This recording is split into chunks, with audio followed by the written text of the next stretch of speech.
everyone, so in this video I am going to explain benefits of each and every mat activities.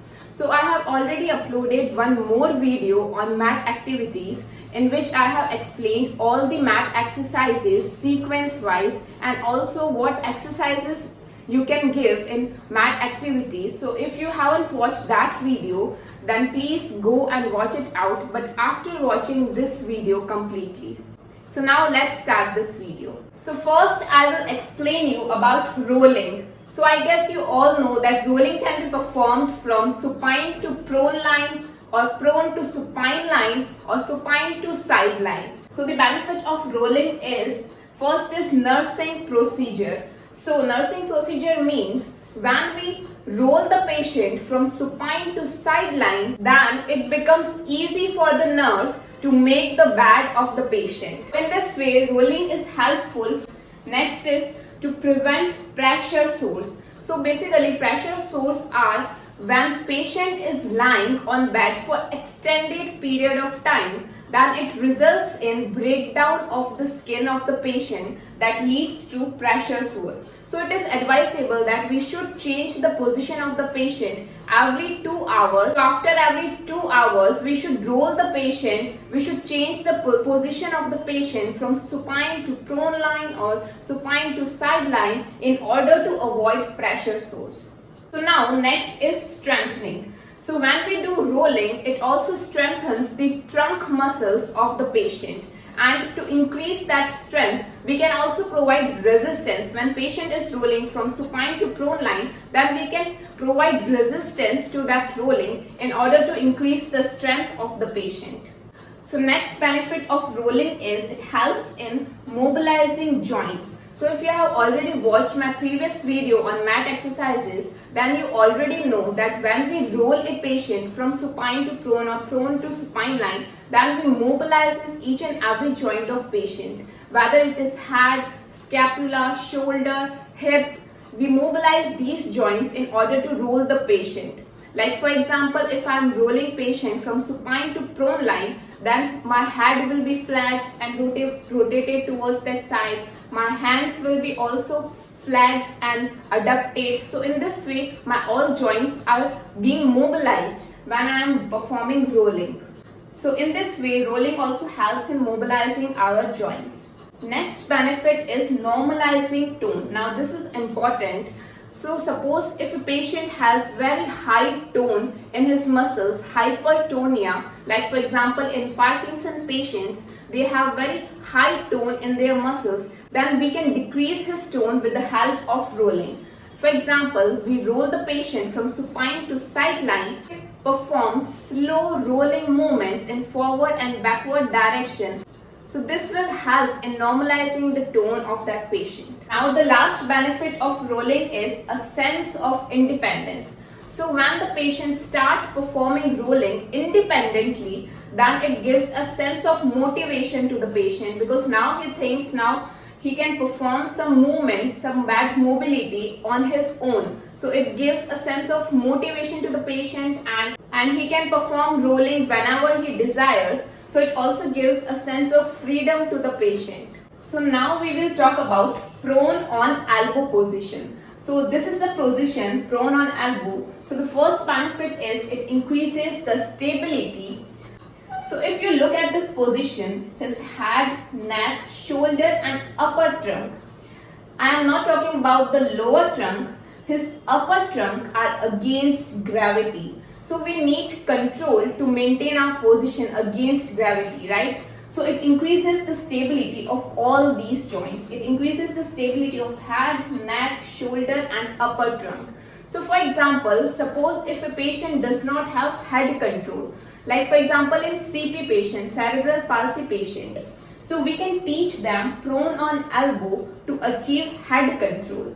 Next is it also increases the strength of neck and trunk extensor muscles. So if you look at this position carefully, his head and trunk is extended. So it increases the muscle activity of extensor muscles of our head and trunk.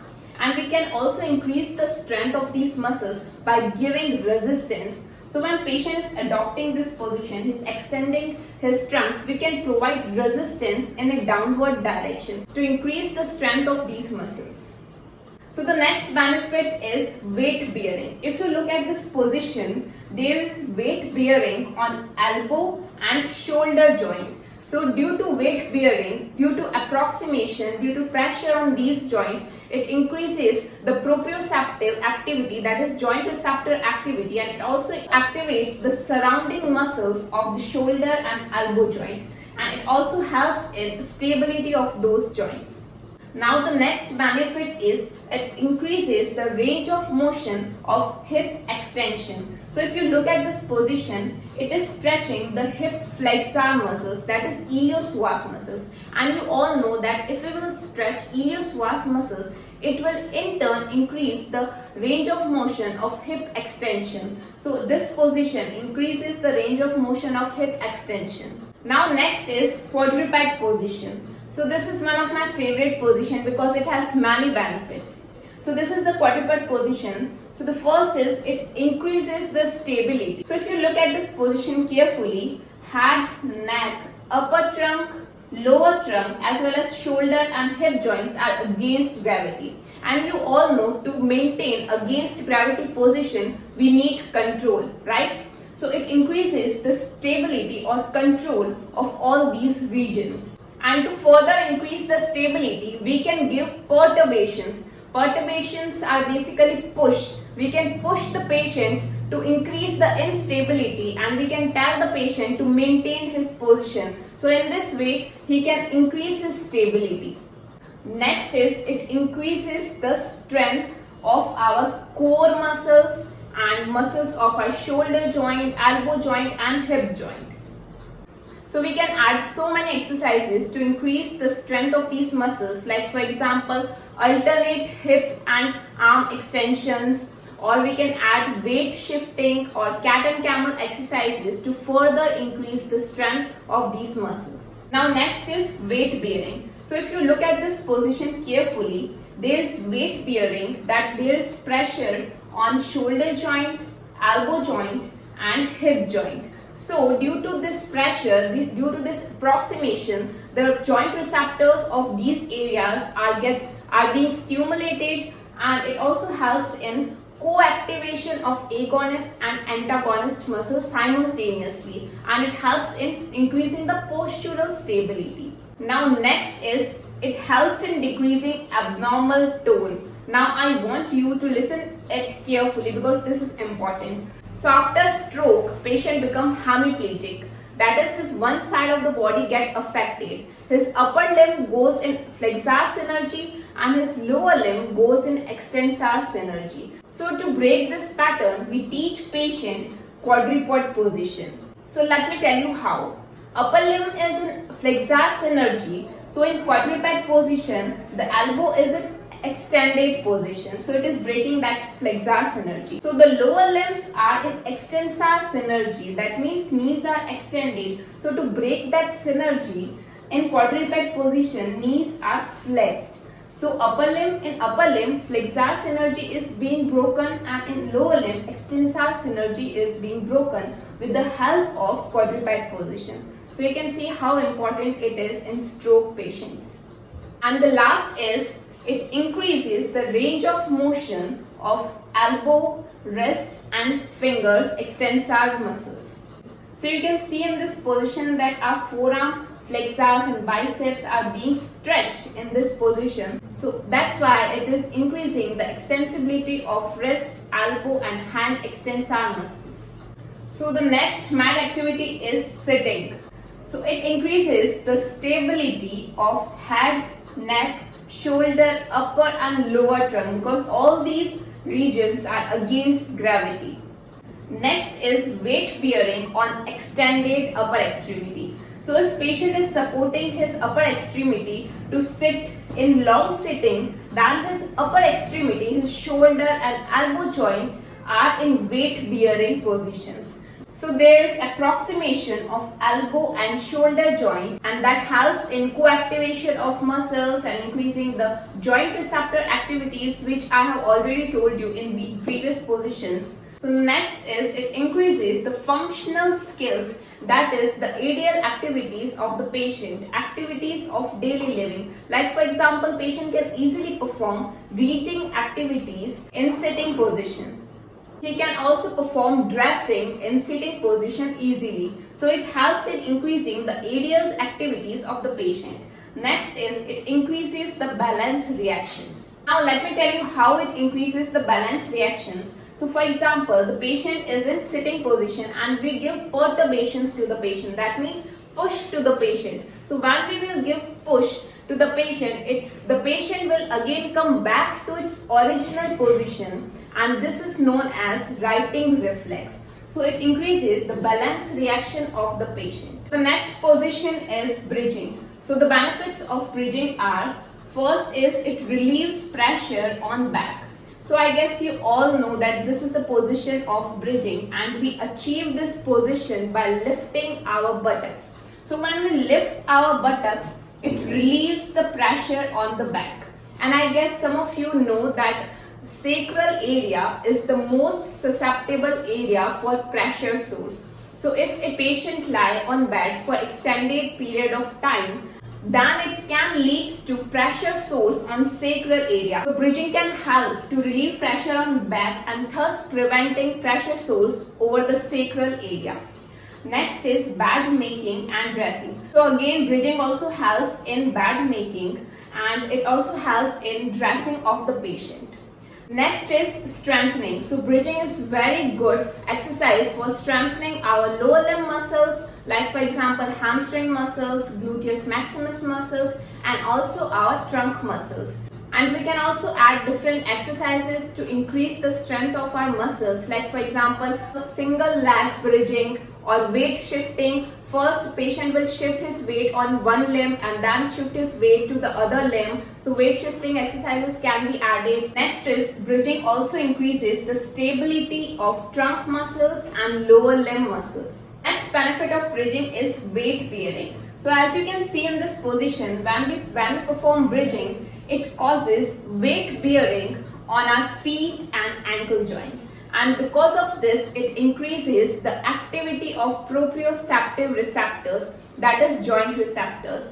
So in this way, it helps in activating the muscles of the surrounding joint. So it helps in activating the muscles of the ankle joint, and it also helps in increasing the stability. So the last benefit of bridging is it increases the extensibility of hip and lumbar muscles. Like as you can see in this position, it stretches our hip flexor muscles, that is iliopsoas muscle. This position is stretching our iliopsoas muscles and thus increasing the range of motion of hip extension. Bridging also helps in increasing the range of motion of hip extension and lumbar extension. Now the next mat exercises are kneeling and half kneeling. So this is the kneeling position and this is the half kneeling position. So kneeling is a little bit uncomfortable and less prescribed position, because if it is maintained for extended period of time, then it can cause knee pain in the patient. So the first benefit of both kneeling and half kneeling is it increases the stability. As you can see, head, neck, upper trunk, and lower extremities are maintained against gravity. So it increases the stability of all these positions, and now you already know that how we can further increase the stability by giving perturbations. So next is weight bearing. So in kneeling, approximation is mainly on hip joint, whereas in half kneeling, approximation is both on hip and ankle joints. And now you already know the benefits of weight bearing. And next is it decreases the abnormal extensor tone of lower limb. So you can see in both these positions, lower extremity is in flexion position. So if a person has hypertonia or abnormal increased tone in extensor muscles of lower limb, then we can give these positions to decrease that abnormal increased extensor tone. Next is these position also increases the balance reaction. So when the patient adopts this position, we can give perturbations or we can just push the patient to make the patient unstable, and the patient will again come back to its original position. So in this way, we can increase the balance reaction of the patient. So the next is, in these positions, patient can also transfer his weight. For example, in kneeling, patient can transfer his weight forward and backward and sideways. So this also helps the patient for independent mobility. Now the last mat exercise is standing. So the benefits of standing are, it helps in increasing the stability. Now I guess you can tell me how we can find of which joints it is helping to increase the stability. So you can comment me in the comment box that which joints it is helping to increase the stability.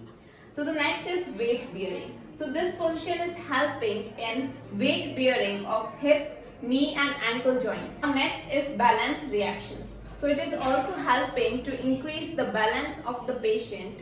And the last is, it also helps to increase the ADL activities, that is activities of daily living. Because if in standing, patient can do a lot of ADL activities like simply reaching activities or walking around, gardening, dressing. So all these activities can be possible in standing position.